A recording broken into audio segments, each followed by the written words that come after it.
की सरकारी अस्पतालों की खुली पोल, पानी तक को तरस रहे तीमारदार। नमस्कार, मैं सेजल और आप देख रहे हैं समाचार 24+। राजधानी में तापमान तेजी से बढ़ने के साथ अस्पतालों में मरीजों की संख्या भी बढ़ने लगी है। अधिकतर मरीज गर्मी से होने वाली बीमारियों से ग्रसित होकर अस्पताल पहुंच रहे हैं। ऐसे में अस्पतालों में मरीजों को राहत मिलनी चाहिए, लेकिन दिल्ली के सरकारी अस्पतालों में इसके उलट हो रहा है। यहाँ गर्मी से निपटने के लिए जरूरी इंतजाम तक नहीं है। अधिकतर सरकारी अस्पतालों में यही स्थिति देखने को मिली।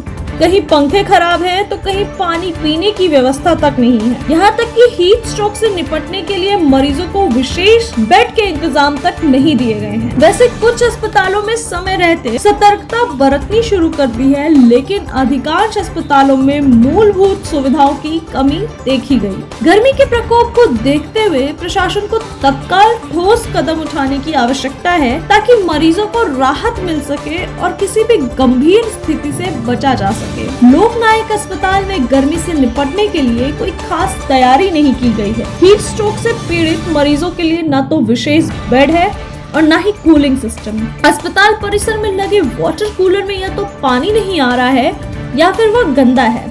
कहीं कूलर की सर्विसिंग तक नहीं हुई है। इमरजेंसी और ओपीडी के बाहर भी पानी का बंदोबस्त ना के बराबर है। वहीं मरीजों या उनके तीमारदारों को गर्म फर्श पर लेटने के लिए मजबूर होना पड़ता है, क्योंकि इमरजेंसी के बाहर बैठने के लिए व्यवस्था तक नहीं है। दवा वितरण केंद्र पर लंबी कतारें हैं, वहाँ भी पंखे बहुत धीमी गति से चलते हैं। ज्यादातर मरीज व उनके परिवार वाले अस्पताल के अंदर दुकान से पानी खरीद कर पी रहे हैं। शालीमार गार्डन स्थित गुरु तेग बहादुर अस्पताल की हालत भी अच्छी नहीं है। सुबह से ही मरीज पर्ची बनवाने के लिए लाइन में लग जाते हैं, लेकिन गर्मी से राहत के कोई इंतजाम यहाँ भी नहीं है। सेंट्रल एसी बंद पड़ा है, अधिकांश पंखे खराब हैं।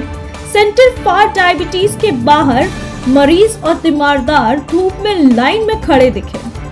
बैठने तक की व्यवस्था नहीं है। पीने के लिए ठंडा पानी भी उपलब्ध नहीं है।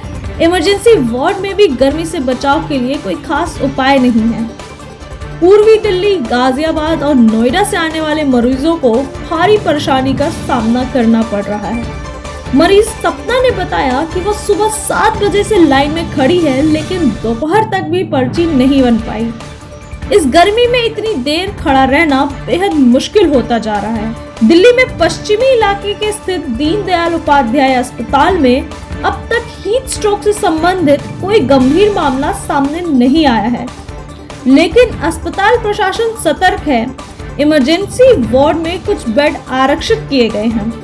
फ्लूइड व आइस पैक का इंतजाम किया गया है। हालांकि अन्य बुनियादी सुविधाओं की कमी अभी भी बनी हुई है। पिछले 2 दिनों से पारा 40 डिग्री सेल्सियस के आसपास बना हुआ है। तपती दोपहरी में लोग उमस और गर्मी से परेशान हैं। मौसम में इस बदलाव के चलते बुखार और जुकाम के मामले बढ़े हैं। पंडित मदन मोहन मालवीय अस्पताल की ओपीडी में एक सप्ताह पहले के मुकाबले जुकाम व बुखार के मरीजों की संख्या में करीब 30% की वृद्धि हुई है। सब्सक्राइब करें हमारे YouTube चैनल समाचार 24+ को और लेटेस्ट अपडेट के लिए बेल आइकन पर क्लिक करें।